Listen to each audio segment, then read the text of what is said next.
देहाभिमान जड़ है और इसमें काम मुख्य है, क्रोध लोभ उसकी शाखाएं हैं। और इन्हीं तीनों के नरक में जीव रात दिन दुख भोगता है।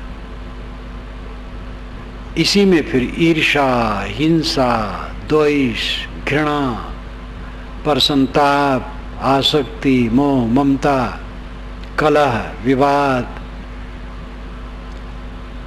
अनगिनत मानसिक विकार हैं। देहाभिमान जड़ है। मोक्ष देहाभिमान का पूरा विलय है। जब साधक ये समझता है ये शरीर चाम का थैला है, हड्डी की झोपड़ी है, टट्टी पेशाब की पोटली है, मांस का लोथड़ा है, दुख से भरा है, उद्वेगों का घर है, परिवर्तनशील है, नश्वर है, नहीं रह जाएगा। ये विचार जब निरंतर चलने लगते हैं तब देहाभिमान गलने लगता है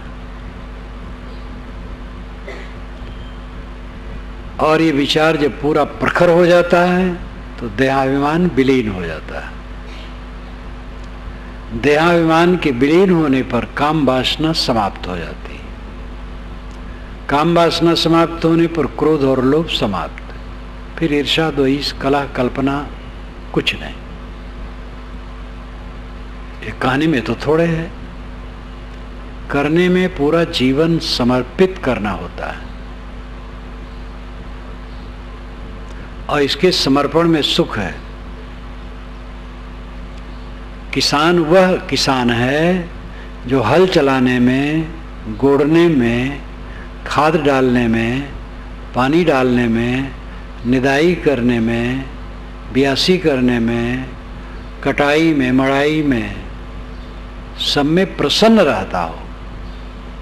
केवल अन्न पाने में प्रसन्न हो, वो किसान किसान नहीं। जब वो हल चलाता है एक दाना भी नहीं पाता है और हल चलाता रहता है, खाद पानी डालता, बीज डालता है, सेवा करते करते महीनों के बाद तब फसल होती है। फसल होने के बाद भी, पक जाने के बाद काटना, मीजना, ओसाना, कूटना, पकाना, तब भात मिलता है। बच्चा पढ़ता है। हम लोगों के ज़माने में तो कई वर्ष की उम्र हो जाने के बाद तब स्कूल जाते थे और स्कूल जाने में बस एक किताब,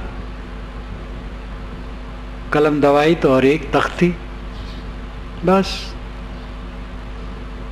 अब तो बच्चों को मैं देखता हूँ पीठ पर उनके बस्ता लाद दिया जाता है, वे बेचारे उनकी कमर टेढ़ी हो जाती है। ऐसा बचपन से लद जाता है पीठ पर बस्ता। वे क्या पाते हैं? पढ़ते हैं, जवान हो जाते हैं तब भी कुछ नहीं पाते हैं। पढ़ करके निकलते हैं, कहीं सर्विस मिली तब पाते हैं, या कहीं काम करने लगे, खेती ही में लग गए, वहाँ पाते हैं, व्यापार कर लिए, वहाँ पाते हैं। पढ़ते समय तो कुछ नहीं पाते हैं और इसमें जीवन का एक तिहाई हिस्सा चला जाता है। आदमी 25-26 वर्षों तक पढ़ता है, तिहाई हो गया। तब कभी पैसा, अन्न या उपार्जन की हुई वस्तुएं मिलती हैं। पढ़ाई में जिसको प्रसन्नता न हो वो विद्यार्थी नहीं है।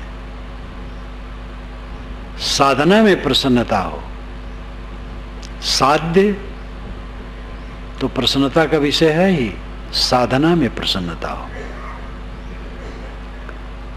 जहां तक अन्य बातों में है, किसान को हल चलाने से अन्न नहीं मिलता है तत्काल। विद्यार्थी विद्या पढ़ता है तो तुरंत तत्काल उससे तनख्वाह नहीं मिलती, लेकिन साधना में तो तुरंत तनख्वाह मिलती है। जैसे मन लगाओ ज्ञान में तैसे शांत, जैसे सोचो मैं देह नहीं हूँ आत्मा हूँ, वैसे चित्त में शीतलता। 10 मिनट के लिए अपने को निष्काम कर लिया, मुझे कुछ नहीं चाहिए, शीतल हो गया, आनंदमय। ऐसे विषय का अध्ययन करते हैं, पुस्तकों का पढ़ते हैं, मन में आनंद रहता है। ऐसी साधना में लगे हुए संत गुरु के पास हम जाते हैं, मन आनंदित होता है। उनके पास बैठने से, उनके दर्शन करने से, उनकी बात सुनने से मन आनंदित होता है। आध्यात्मिक क्षेत्र में छोटे से बड़े जितने भी साधन हैं, उनकी याद से ही मन में आनंद आ जाता है, तुरंत तनख्वाह मिल जाती है। ये आध्यात्मिक साधना का ऊंचा फल। कोई भी भौतिक उपलब्धि में बहुत काल परिश्रम के बाद तब सफलता होती है, और आध्यात्मिक साधना में सोचते ही सफलता शुरू हो जाती है। श्री विशाल साहब ने कहा है, जाहि मनन में सुख नितय, ध्यान क्रिया सुख ध्येय, घाटा तेह में कौन है जो और ही चित दे। जिसके स्मरण में सुख है, ध्यान में सुख है, उधर कोई क्रिया करने में सुख है, उसमें सुखदेह बनाने में सुख है, कौन घाटा है कि उस काम को छोड़ करके दूसरा काम करे, झगड़ा करे, लड़ाई करे, प्रपंच करे, बकवास करे, टीवी देखता रहे, अखबारबाजी करता रहे घंटों, क्या फायदा है। व्यवहारिक आदमी थोड़ा अखबार देख लिया कोई बुरा नहीं, गृहस्थ लोग थोड़ी टीवी देख लिया कोई भी बुरा नहीं, लेकिन ज्यादा उसमें डूबने क्या मतलब है। वह काम करो जिससे शीतलता मिले। कुछ काम देगा नहीं, ये 4 दिन की चांदनी है, पता नहीं बह करके कहाँ जाएगी। देखते देखते हमारे पूर्वज उठ के चले गए, हमारा एक कब तक रहेगा। अपने को अपनी तरफ मोड़ो।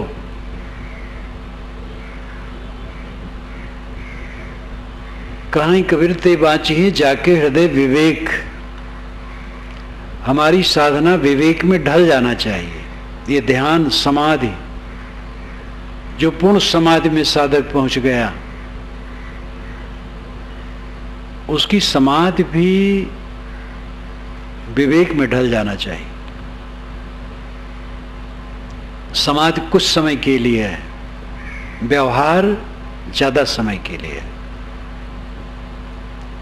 व्यवहार काल में विवेक में चित्त बहता रहे, इसको कल्याण वहा कहते हैं। कल्याण वहा, पाप वहा, 2 मनोवृत्तियां हैं। विषयों की तरफ चित्त की धारा बहती है, ये पाप वहा है। देहाभिमान का ख्याल आना, काम भोग का ख्याल आना, राग द्वेष का ख्याल आना, स्वाद, लंपटता, धन दौलत, दुनिया की चीजों, ऐश्वर्य का ख्याल आना, ये पाप वहा वृत्ति है। और आत्मा के विषय में ख्याल आना, निर्मलता चित्त में आना, ये कल्याण वहा वृत्ति है। पाप वहा वृत्ति मिट करके कल्याण वहा वृत्ति हो जाए, ये साधक की सफलता है। मोक्ष क्या है? चित्त की पूरी निर्मलता, स्वरूप का बोध और चित्त की पूरी निर्मलता मोक्ष है। स्वरूप का बोध होना चाहिए, स्वरूप, स्व खुद रूप पदार्थ, खुद का पदार्थ, अपने खुद के पदार्थ का बोध होना चाहिए। जो चाहो निज तत्व को शब्द ही ले परख। साहब कहते निज तत्व को चाहते हो तो शब्दों को परख लो। निज तत्व पर तत्व 2 तत्व हैं।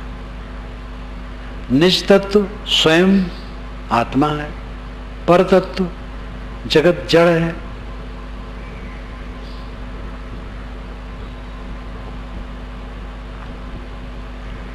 अपने आप की भावना में रहना,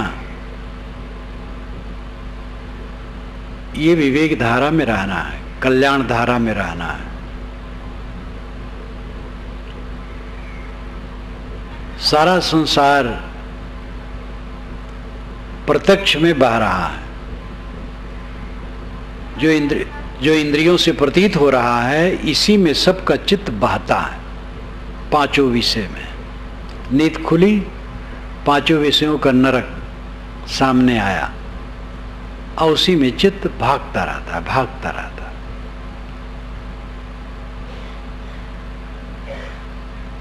जो विचार करेगा, चिंतन करेगा, मनन करेगा, ध्यान करेगा, कोशिश करेगा, साधन संपन्न संतों गुरुजनों से मिलता रहेगा, राय लेता रहेगा, उसका चित्त धीरे धीरे इन विकारों से हटेगा और निर्मलता की तरफ बढ़ेगा। प्रत्यक्ष से कुछ लोग घबराते हैं, सब नहीं, इसी में डूबे रहते हैं। 100 जूता खाए, तमाशा घुस के देखे। 100 जूता खाते हैं लेकिन घुस घुस करके तमाशा देखते हैं। चांटे पर चांटे लग रहे हैं लेकिन होश नहीं आ रहा। दुनिया में ठोकरों के अलावा कुछ है? चारों तरफ ठोकर ठोकर ठोकर। गधे की तरह लादी लादते लादते मर जाओ, बस कुछ नहीं।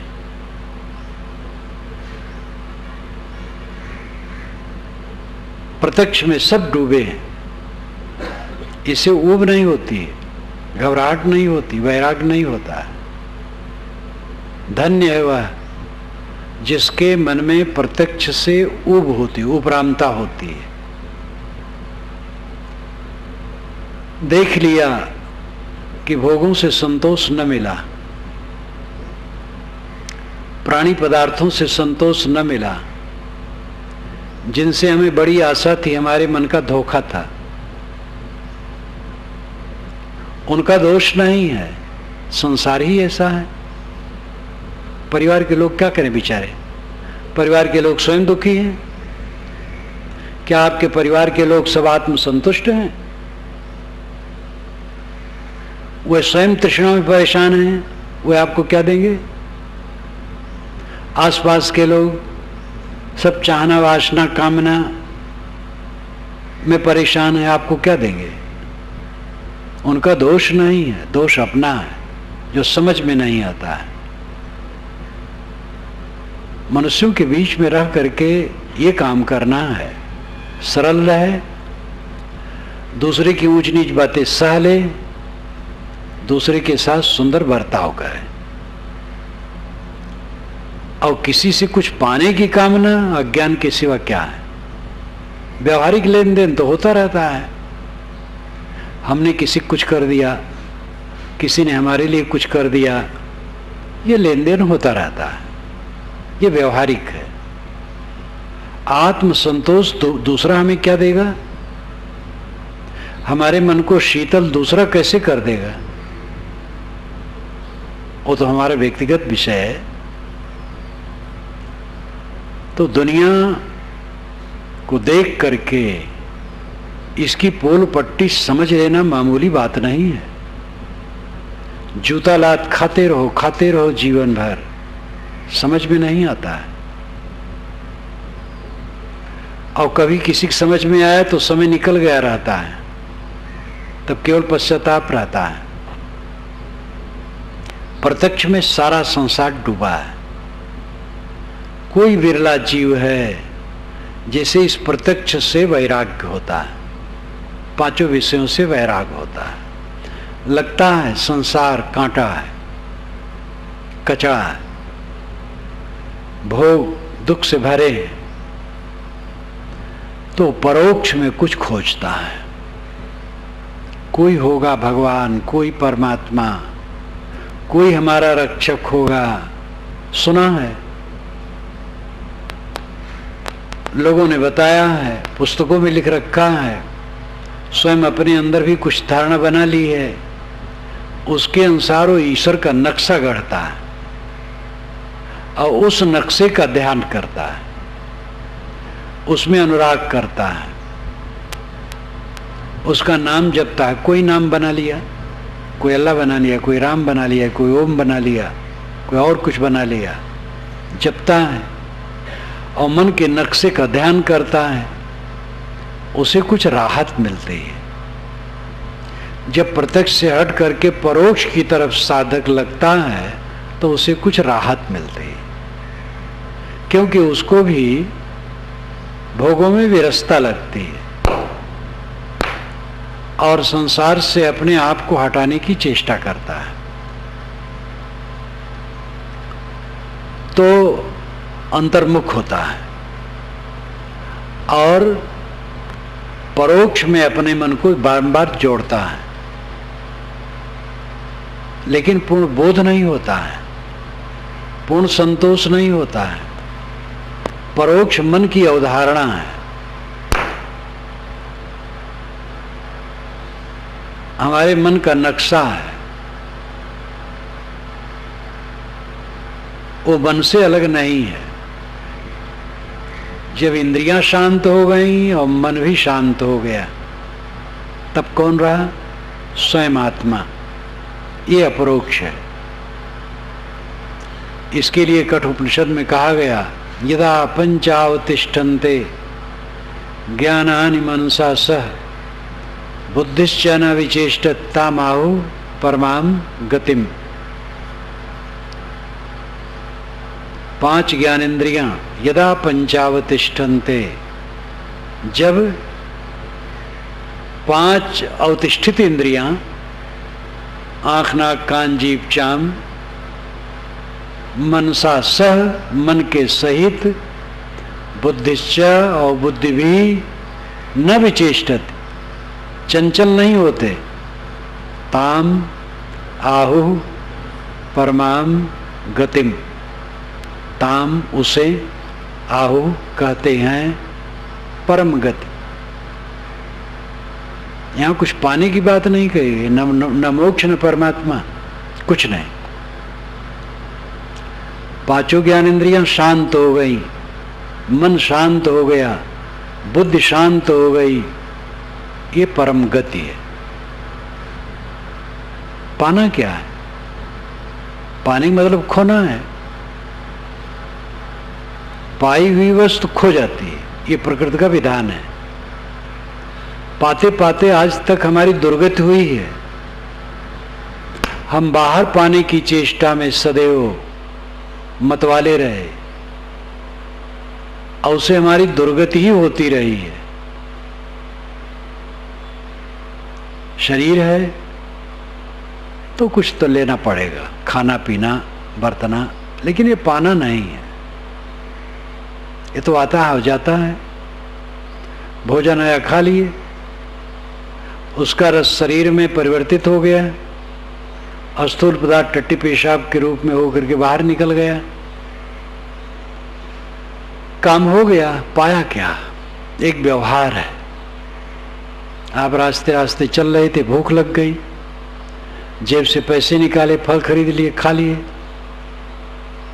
पैसे दुकान में गए और फल पेट में, टट्टी पेशाब होकर के कुछ समय में वो बाहर निकल गया। क्या पाए? सब झांकता, काम हो गया, व्यवहार हो गया। तो ये व्यवहार के लिए जो पाना है, ये पाना नहीं, एक व्यवहार है।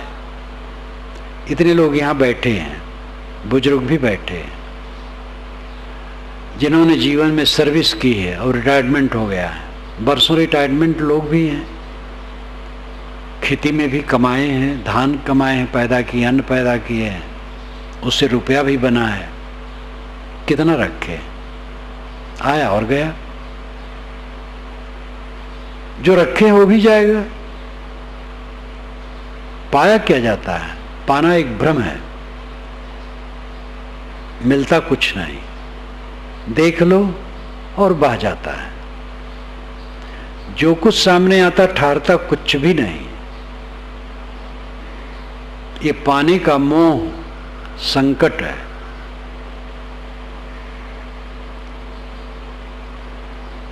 सब कुछ के वियोग को देखने की जरूरत है। कुछ पाना नहीं, सबका विसर्जन। सब कुछ के छूट जाने के बाद स्वयं शेष। नेति नेति श्रुतियों में कहा है, नेति नेति, ना इत ना इत, यह नहीं यह नहीं यह नहीं। नेति नेति, नाही नाही करत रहे सोई तेरो रूप है। ये सुंदरदास जी ने कहा। सुंदरदास जी हिंदी में वेदांत बहुत सुंदर कहे। नाही नाही करत रहे सोई तेरो रूप है। जो नाही नाही करता रहता है, सबको नाही कर दिया, नाही करने वाला शेष रहा। आप सबको गिने और गिन करके सबको अलग कर दिए, फिर अब गिनने वाला आप खुद रहे।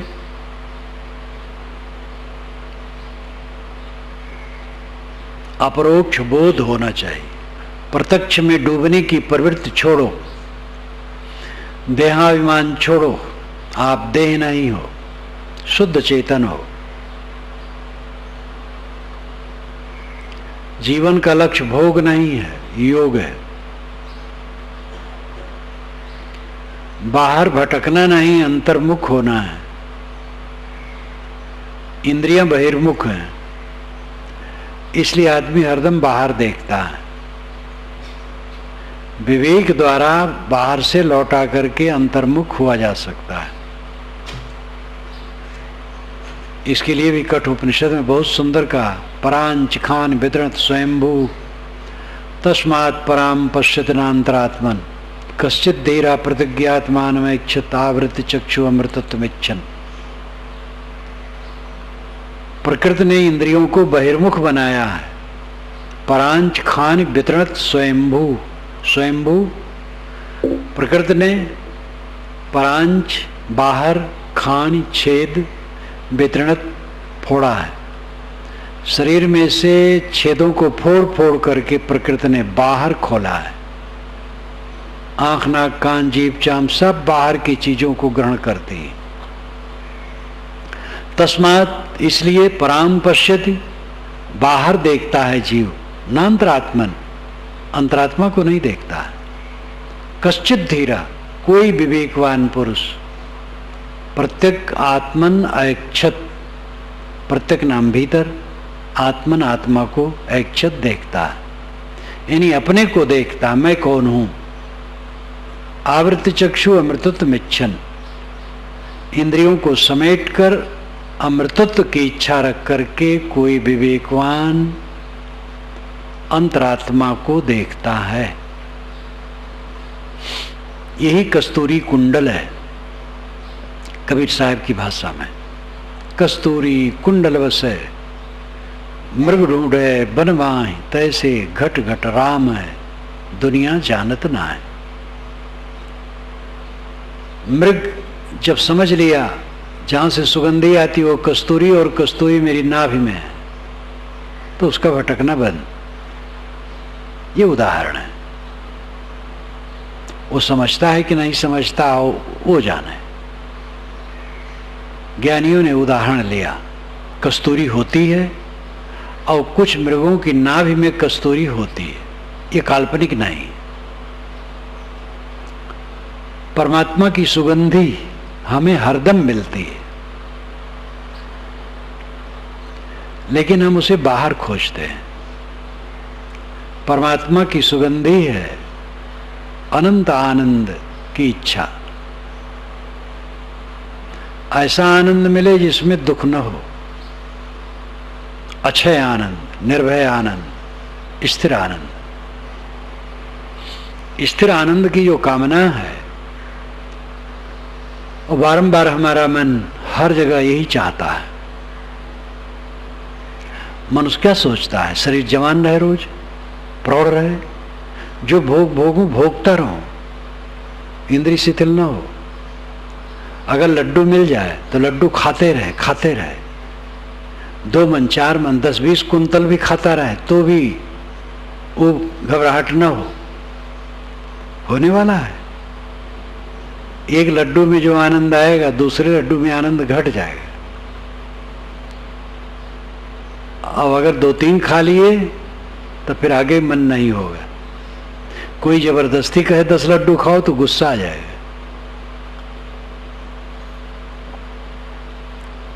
जो हमारी स्थिर सत्ता है उसका आभास समय भोगों में होता रहता है। स्थिर तो हम स्वयं हैं, तो भोगों को स्थिर करना चाहते हैं, उल्टी बुद्धि है। निर्विकारी हम स्वयं हैं, तो देह को निर्विकारी बनाना चाहते हैं, इसमें विकार ना हो, परिवर्तन ना हो, ये जवान बना रहे। कब जवान बना रहेगा? यहाँ जितने बूढ़े बैठे हैं सब जवान थे, इसलिए जवान लोग ध्यान दें, वो भी इसे बूढ़े होंगे। जवानी का घमंड नहीं करना। आसपास जो बूढ़े बैठे हैं समझ लो ऐसे हो जाओगे 4 दिन के बाद। निर्विकार हम स्वयं हैं, तो शरीर को चाहते हैं निर्विकारी हो जाए, यानी परिवर्तन रहित हो जाए। परमात्मा की सुगंधी सबको निरंतर आती है। परमात्मा की सुगंधी है अक्षय सुख की इच्छा। परमात्मा अक्षय है, विकार रहित है, परम सुख स्वरूप है, और इसकी सुगंधी हमें हरदम आती है। लेकिन हम समझते हैं बाहर है। बाहर परमात्मा नहीं, ये आत्मा परमात्मा है। अस्ति कश्चित स्वयं नित्यम अहम प्रत्यलंबना, ये स्वामी शंकराचार्य ने कहा। अस्ति है, कश्चित कोई, स्वयं खुद। अस्ति कश्चित स्वयं नित्यम, नित्यम सदा, अहम मैं, प्रत्यय बोध, लंबनम सहारा। अस्ति कश्चित स्वयं नित्यम अहम प्रत्यय लंबनः। अहम प्रत्यय का आलंबन, मैं बोध का आलंबन कोई स्वयं स्वतंत्र सत्ता है। बहुत वैज्ञानिक शब्द कहा है उन्होंने। मैं खाता हूं, मैं आता हूं, मैं जाता हूं, मैं ये काम करूंगा, मैं ये काम नहीं करूंगा। इस प्रकार अहम प्रत्यय का जो आलंबन है, मैं बोध का, अपने आप के बोध का, ज्ञान का जो सहारा है, वो स्वयं नित्य सत्ता है। तो उसमें वे कहते हैं स्वयं नित्यम, खुद नित्य है, पर नहीं, खुद स्वतः। ज्ञानियों ने इसको अपने अपने ढंग से, हर मत वालों ने कहा है।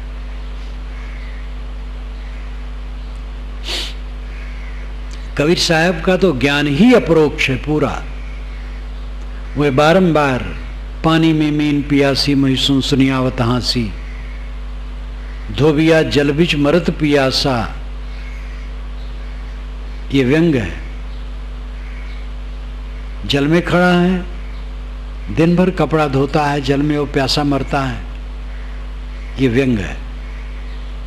तुम परमात्मा में खड़ा हो और परमात्मा के लिए प्यासे हो, क्योंकि दृष्टि उल्टी है। परमात्मा बाहर खोज रहे हो। बाहर तो मिलेगा विषय,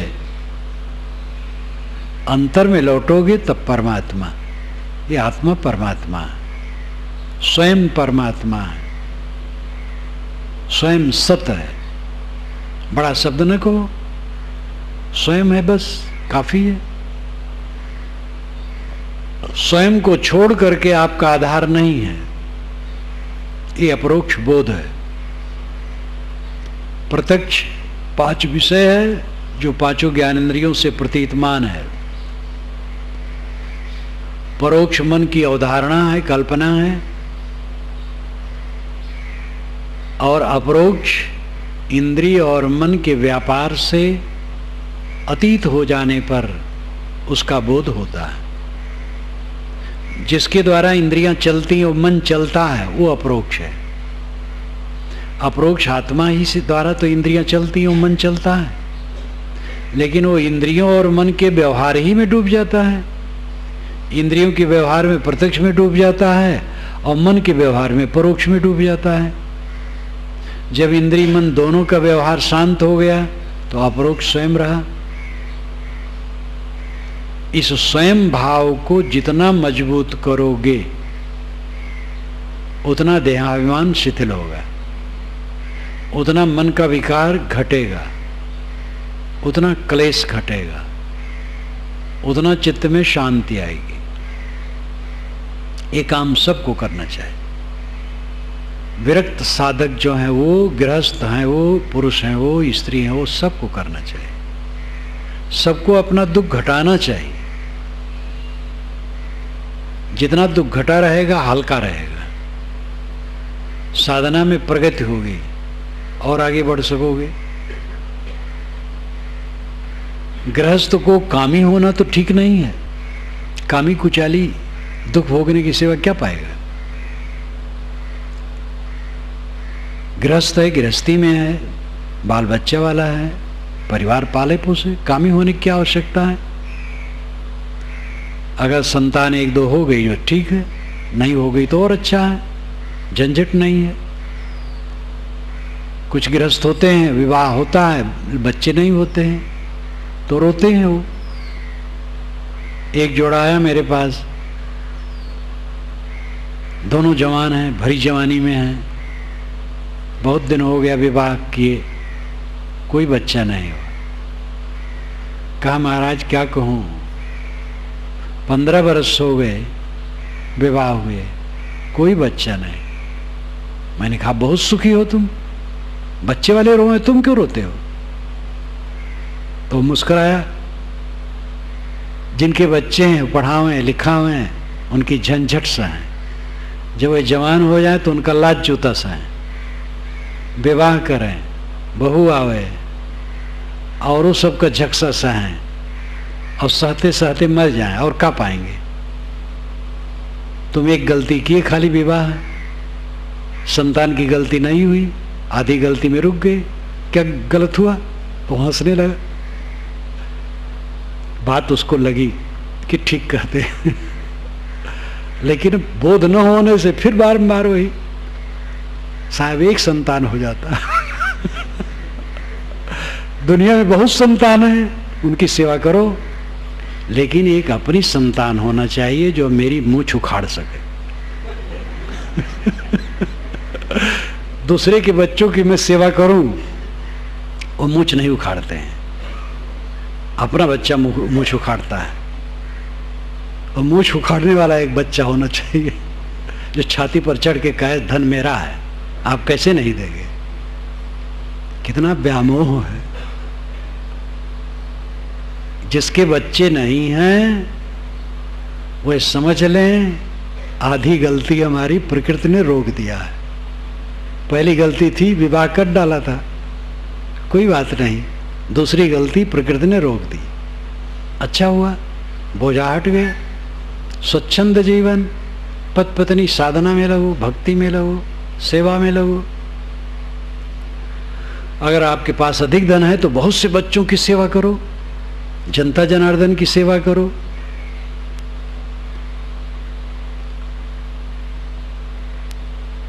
आदमी भटकता है, हरदम उसका मन स्थूल चीजों में लगा रहता है। हमारा विचार निर्मल होना चाहिए। सभी साधक ध्यान दें, नींद खुले, प्रपंच की याद आवे तो हटा दें, आत्मज्ञान की बात सोचें, शील, क्षमा, दया, संतोष की बात सोचें,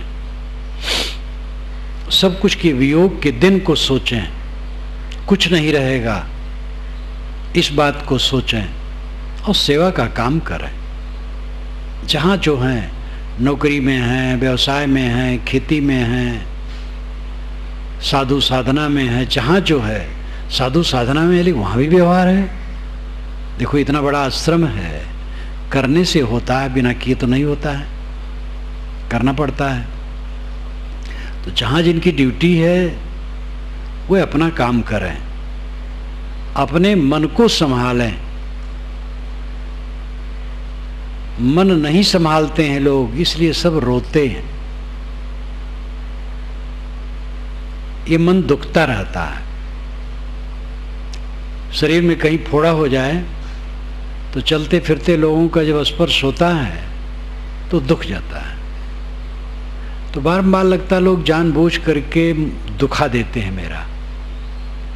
और फोड़ा नहीं रहता है तब भी लोगों के अंग लग जाते हैं चलते फिरते, लेकिन कुछ नहीं दुखता है। तो कोई ऐसा भ्रम नहीं होता है। अब फोड़ा है, किसी का अंग लग गया, दुख गया, तो हम मानते जानबूझ के दुखाया है। ये उदाहरण है। हमारा मन जितना अहंकारी होगा उतना उसे लगेगा कि लोग हमारी घटाई कर रहे हैं, हीनता कर रहे हैं, मुझे नीचे गिराना चाहते हैं, मेरा अपमान कर रहे हैं, मेरा तिरस्कार कर रहे हैं, मुझे सम्मान नहीं मिल रहा है, जैसा मैं योग्य हूं मेरा आदर नहीं हो रहा है। ये दुख होगा।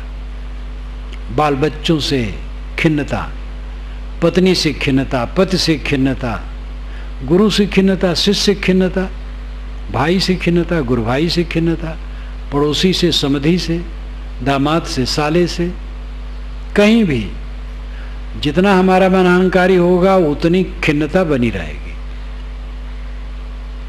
जितना अहंकार टूटेगा खिन्नता खत्म होगी। कोई हमें क्यों माने, हमें क्यों आदर दे?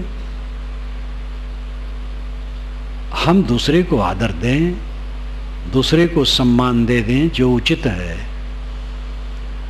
हमें स्वयं अपने लिए सम्मान और सत्कार पाने की इच्छा क्यों रखनी चाहिए? सेवा करो, सेवा पाने के लिए क्यों उतावले हो? साथ सेवा लेना भी पड़ता है, देना भी पड़ता है, लेकिन थोड़े में बड़ा अंतर होता है। एक वृद्ध से मैंने कुशल मंगल पूछा, कैसा है? सब आनंद है। बच्चे सेवा करें तो धन्यवाद, न सेवा करें तो धन्यवाद। हम कहे हाँ, ये बहुत बढ़िया बात है, यही समझदारी है। सेवा तो सब सबकी करते हैं, सहयोग करते हैं तो सेवा हो जाती है। ये संसार सहकारी समिति है, बिना परस्पर सहयोग के चल ही नहीं सकता है। विशेष जो कामना होती है वो अहंकार के कारण होती है। अपमान का बोध के मूल में है अहंकार। जिसके मन में अहंकार नहीं है, अपमान का बोध उसे नहीं होता है। सब अपना अपना स्वभाव बरतते हैं, उसमें स्वयं अपमान की कल्पना करने की क्या आवश्यकता है? जहां विशेष देख है कि आदमी एक खरष्टकी है, मौन रहे। लेकिन सब ऐसे नहीं होते हैं। सब तो अपना स्वभाव बरतते हैं। स्वभाव ऊंच नीच होता है सबका। अपने ही स्वभाव को देखो, कितनी त्रुटियां रहती हैं, तो दूसरे के विषय में टिप्पणी करके क्या होगा? अपने अहंकार को गलाओ,